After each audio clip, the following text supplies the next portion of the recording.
Use your words. Using my words. So After Dark last Talks, My Little Pony Season 4, Episode 1 and 2. Go!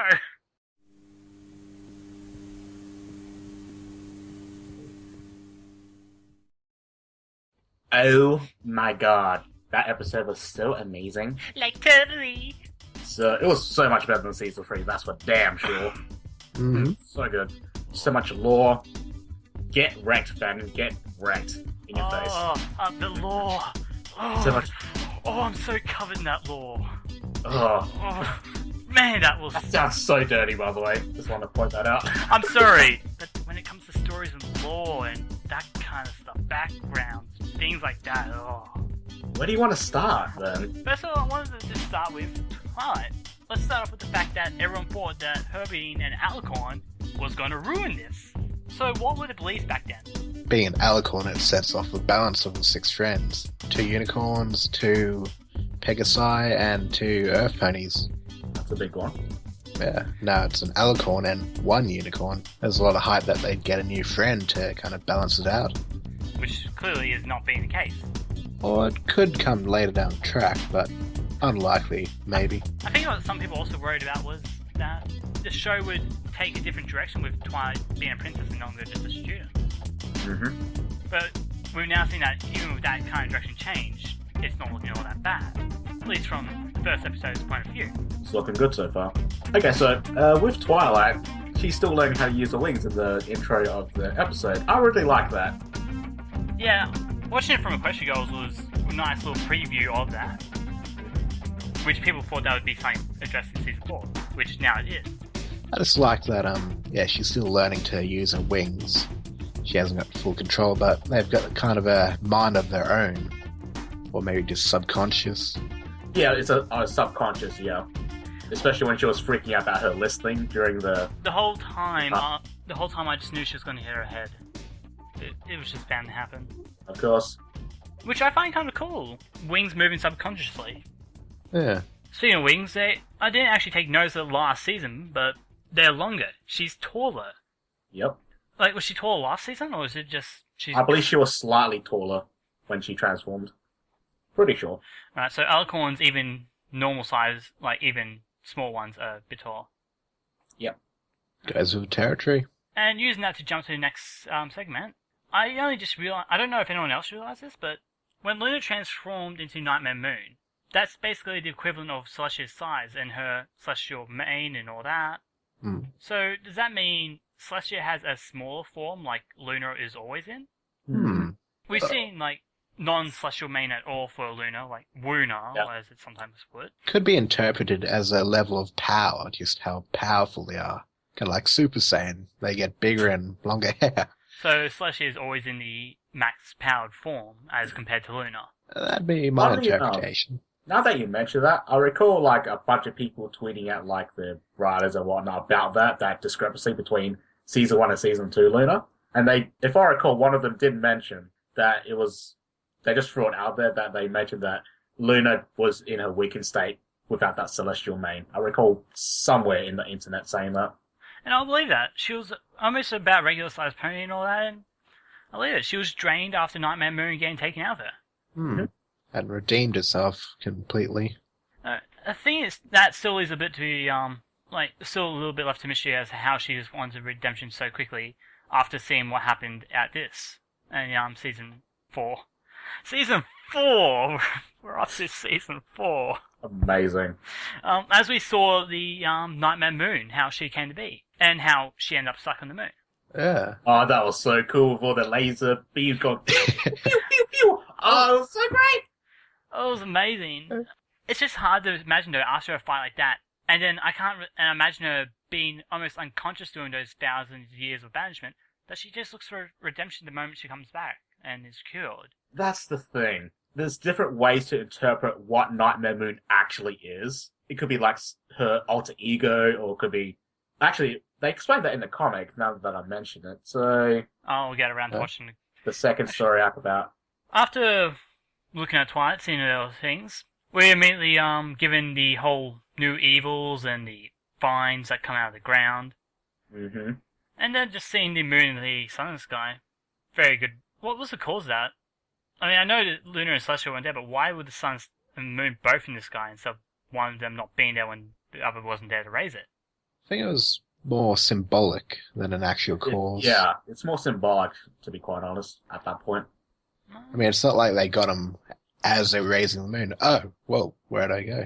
I suppose not. Or it could be like to represent like the lack of control over the sun and the moon.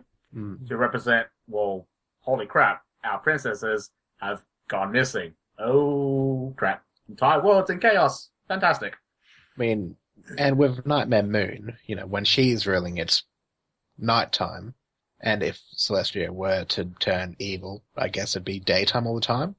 Mm-hmm. If you take both the princesses away, We have the screwed up laws of the universe of Equestria. it wouldn't just be nighttime, because that's more lunar. Yeah, it'd be half and half, kind of. Or something else we don't have words for. I want, from the writers, a detailed workings of the universe, please.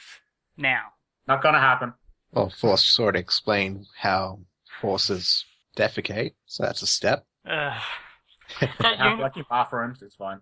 The universe is just so weird to think about, with nothing moving at all. Ugh. Big difference of this season opening, though. No new villain. Which Chef already knew. Okay, I want to explain that a little bit. Yes, I did read the synopsis. However, I only skimmed it. So I only got like the major points in the story. I didn't know the details. Okay? Just want to clear that up. We gave That's in. why I'm still extremely surprised Yes, at all the little things that happened. Fine, I'll believe it. Yeah. Instead of any new film, we got like little backstory or big backstory. We got treated to no new villain, instead covering lots of stuff about what we want to know more about. Something different. I like it. Yeah, I really like that. The birth of Nightmare Moon and her banishment, Discord being turned to stone, which we now understand why it was in that ridiculous pose. Of course. Yeah. Elements of harmony. The tree of harmony, where the elements of harmony came from. Too much to absorb right now. I'm still processing everything that just happened. Oh my goodness. Now, I already said this with you before, but I'm considering it to be Equestria's version of the Tree of Life. Yggdrasil. Mm-hmm. Yggdrasil. It's a decent comparison. I think I'm on board with that. More of a protector role, but yeah. Well, it seems to hold things in check, which then makes me think, exactly, how does Everfree Forest even work? It's the only part of the world that seems to run by itself. Mm-hmm. And the elements of harmony, the tree of harmony is the only thing that keeps it in check. Well, the tree, what stops them from growing? I don't have the exact quote for it, but maybe since it might stop everything and it kind of gets them to grow. I don't know, ignore me. I'm going to draw a comparison here. It's going to be like really grasping at straws here, but I'm going to do it anyway. I'm going to compare it to Terraria. Terraria? The Free Forest is the corruption. The Tree of Harmony is the sunflowers that you plop in the ground to stop the corruption from spreading. There you go. Finger, did you understand that? Indeed, I did. Good, because I don't. I've never played Terraria. Oh. Well, go do it. No. Like, we'll Like, go. let's go get right, back to right the... now. No, Go. no. It's Sure. okay. Okay, It's you know what? No, forget it. This is not MLP episode anymore. It's Terraria. It's like that, right? Is that it? Is that what you want? Yeah. No. Isn't there a pony mod for Terraria? I think there is. Probably, yeah. Fandom's crazy like that. Back to MLP. Now. Plot itself, lots of lore, lots of backstory, absolutely fantastic. A different approach from the other season premieres that we had before. Really like that. Things that I didn't like, some of the pacing, especially in the middle of the 2 episodes, really rubbed me the wrong way. Specific example, the part where they're all together in the forest, and then Applejack goes, you know what, Twilight? You shouldn't be here. You should be back and Canterlot so you don't get hurt or whatever. We'll take care of the tree. It's logical if you take it out of that kind of universe, but it's the magic of friendship and spark, yeah. I'm going to agree with Chef, because I know what he's getting at. He's getting at the fact that she then comes back and it was done so quickly. See, problem with this, with My Little Pony is they're done in 20-minute episodes. Even for a 2-part, that's 40 minutes all up. And to try and fit the theme of an episode like that in 20 minutes is very hard to get everything out there. Why I think Sombra failed so bad. the unfortunate thing is we'll never get long 40-minute episodes or the likes for MLP. Because We had a Crusher Girls. Sombra, the movie, coming soon. I'm not getting into either one of those. I want a series for Equestria Girls now. I miss it. It was so amazing. Well, I do want my daily dose of magical girls, so... Oh, gosh. What? Um... What? What did I do? It just reminds me of some of the theories about why Hasbro was making the Equestria Girls. Oh. Pacing was pretty good in the 2 episodes. For the most part, yeah. Just that one little bit in the middle I really, really hated. Yeah. I think the very start of this is the first episode, but, that's establishing the ground and all that. Speaking of the first episode, was really, really good all the way up until the very end where they introduced Sakura and then they just throw in that plot device. But that's kind of Discord's job. Picking apart in Discord, they're the ones who are allowed to quickly pick up the pace and speed things along. Yeah, that's fine. But then they threw in the plot device. I mean, how does a zebra know about alicorn magic? Yeah. She knows about potions, though. Yeah, but it was specifically alicorn. Specifically for alicorns that can only be activated by alicorn magic. And she just has to have it. Well, I'm going to say that Sakura has a lot of things that she herself can't even use, that she just carries with her. Or not just for safety, but for safekeeping. I can believe that. She probably even had the alicorn amulet in there somewhere as well. I believe that. It feels like a bit of a long shot, but benefit the doubt. Sometimes, when you remove everything but the impossible is the only thing that could be possible. Discord is your mother? We do not talk about that. Speaking of which, I did like Discord in that maid outfit. Oh, yes. Fan art, please deliver. Oh, yeah. I'm pretty sure they really delivered that before the episode aired, but, Look, the one line just got me, Windows. He doesn't do Windows? But Discord in the general just being that episode made it so much, it was just so great. Oh, and shout out to the Easter egg of him in the, opening sequence. Mm-hmm. You called that right, VanGuard? If I say yes, Didn't think so. He did. He was drinking the entire time. Don't worry about it. To anyone who hasn't, Discord's acting, like the actor, the lines, the way he speaks, everything he does. You're right as usual. I know, but now that he's not just a bad guy anymore, and they can have him around there all the time, it's kind of nice. Mm-hmm. Just to get random scenes of him like that, especially the beginning with the shower part. I found that actually quite humorous. Yeah. You found it humorous. Oh. Okay. Oh? You found it arousing? No. Chef, you naughty boy. Oh, I'm always naughty. Indeed. Discord, just being there. Nice flashbacks to the backstories, the laws. It was just also great. And a great way to start off. If I had one pet peeve, even the whole thing, not including the pacing that you talked about, no songs. Yeah, there's no songs! Not even one! There's the intro. The theme song. Like that counts. It always counts. Oh. Whoa. Hang on. We had Discord with a winter wrap-up reference. Oh, Does that count? that was amazing to see. Yes, yeah. I like that. That was just... I forgot about that, and that was just amazing to see him come out. A nice little touch. Yeah. Nice callback. A lot of nice touches. Speaking of which, a lot of callbacks during this as well. All right. Had the Pinkie Pie promise in the beginning. Had Pinkie Pie Twitchy Tail coming back. Yeah, I haven't seen that since season 1, actually. Wait, has it The Twitchy appeared? Tail? Has it actually appeared since then? Season 2. Yeah, do well. Oh, yeah, right. Yeah. I just marathoned through all 3 seasons of the movie just before. Did you suffer for it? Oh, I'm No, decidedly He drunk. tried to make me listen to Mayor Duell. The only Best episode Best episode he tried to make me listen. My only disappointment with the episode is just the fact that no new songs. It's just mostly, I mean, I can live with that. All the fan artists and musicians out there who make stuff of it, and you know how catchy their songs are, just really nice.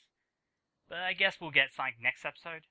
So just one more Possibly. week. Yeah, hopefully it's not like season 3 again. Mm. Oh. It's- A drought of songs if you don't count the last episode. Well, what about Razor's Barn? Raise this barn, raise this barn. Oh, how many problems? Racist barn, that caused a lot of problems. Well, We got Bad Seed, though. Applejack count to 4, so that's something. Racist barn, Bad Seed, and all the songs in the last episode. And Crystal Anthem. I also think Applejack will make a great lawyer. She can use the word Exhibit A. Objection! Overruled. As you said, great pacing, great acting, everything. And I'm excited now. A lot. I was kind of hesitant. I didn't really want to be watching this. You know, my feelings on watching it and getting closer to an ending. But when the Tree of Life showed that chest with 6 key locks. A little piece of fruit to keep you watching. What is it about? Oh, no. I don't care what it's about. I just know what the kind of stuff that would probably lead up to. It could mean a whole season's worth of trying to figure it out, or at some point each member finding how to get a key or making a key appear. I'm just hoping that it's done over the season, and some episodes are about it, instead of just being the season finale. Do you want me to tell you? Oh, do you actually know? If you really want to know, it is on the internet somewhere. Oh, Force, protect us from these spoilers. Season 1, Celestia sends Twilight, makes do the lessons in friendship. Season 2, all the friends have to do their own lesson or a letter. Mm-hmm. Now Season 3, they've got the key things. So kind of their little mini quest for the season, but a bit more relevant. Here's the thing. Did you say Season 3? He means Season 4. Yes, 4. Calm down, people. He's a little bit drunk. It's okay. Oh, yes, because he watched this on BerryTube. Woo, BerryTube. Oh, it's not as bad as where Chef watched it. Where did you watch it? I don't want to discuss it. Anywho, couple of little things that I want to mention. In the first episode, in the beginning, Spike is writing with a pencil. What's the deal with that? He's writing things in pencil, not a quill. Oh, really? Yeah. Apparently, they don't use quills anymore in Equestria. They use pencils. Well, maybe they made an advancement in technology. New fashion in Camelot. Could be just higher technology in Camelot. Well, actually, they do have pencils. It's just that Spike never used a pencil. He always preferred a quill. Quill's a bitchin'. It's one of those things that I noticed. I'm weird like that. A pencil's a pencil. It's an everyday thing. I just didn't stop to realize that pencils don't often get used. Well, by him, anyway. Yeah. You think it means anything, or is it just a simple change? I don't know. It's just a thing that I noticed. I just wanted to mention it. Maybe other people saw it or didn't. I don't know. Maybe they're out of quills after writing so many checklists. They should have went to the Quills and Sofa store. But they had already placed the order, and they were just a day behind, maybe. Well, if they bought a sofa, they could have gone up in the queue. One more thing. Alright, go ahead. End of the episode, Twilight Sonic Rainboom. Why? Why? Why? I want to die. Why did they have to add that? Why did they have to add that? Because in the beginning of the episode, she was struggling to learn how to fly. From what we know with the Sonic Rainboom, it's a really difficult technique. I'm gonna stop you right there, Chef. I'm gonna stop you right there. Now, I don't think it's quite clearly a Sonic Rainboom. After all, Sonic Rainboom causes massive shock to everything and lots of shaking and breaking. I'm just gonna say it was a visual light effect done with magic while flying real quickly. Perhaps she started flying up and performed a bit of magic, just like Celestia and Luna do to raise and lift their moons and suns. Yeah, speaking of that, I'm a bit surprised that it's just so ordinary as, using the magic to raise it. Some people thought that they actually flew out and physically raised it.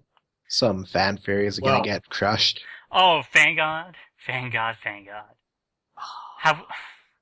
lovely. I can taste it. A lot of fan theories have been broken all today. All the tears. Trust me, people were upset when they found out about how Applejack got her hat. They're going to be crying today. And it's just beautiful. Thank you for giving us this magnificent gift. You can do some bad things at times, but, this is just wonderful. We're horrible people. No, we're not. We just like to relish in the pain of others. Sorrow. Want to give a score of the episode out of 10? Okay. I'm going to give it a 9 out of 10. Simply because, yes, there was that little pacing issue, and that's probably my only flaw with it entirely. Otherwise, everything else was brilliant. A great way to start the season, more than I could have expected.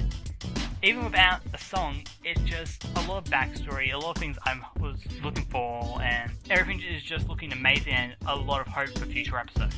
And it's just really that one scene that brings it down. VanGuard, next. No, don't give him an order. Like, Yes, boss. Just like, do you agree with it or different I'm gonna give it an 8 out of 10, but Pinkie Pie's Brohoof did make it 20% cool, so 10 out of 10. I had to. I hate you so much. Give me your tears. I'm going to give it an 8.8 out of 10. Why specifically 8.8? Couple of things, little nitpicky things in this episode, really drive me up the wall. Your issues with Pinkie Pie. One of them's Pinkie Pie, one of them was the Twilight Sonic reboot thingy before. Understandable, and your pacing. And the random crocodile. That was amazing! It's the Everfree. Yeah. I was expecting a giant spider after that, but Ugh! can't win them all. No! Crocodile. Anywho, That did seem Anyway. out of place. A great way to start the season, and it leaves a lot to hope for and anticipate and be excited for over the rest of the season to come. confirmed rarity episode. Yeah! Oh, skill episode coming up, and the magical quest for these keys, or whatever it is, because I'm not going to look up the spoilers like someone. Anyway, thanks for watching. Please, hope you've enjoyed your time in the After Dark. It's 3 a.m. I'm going to bed. Good night. Night. Good night.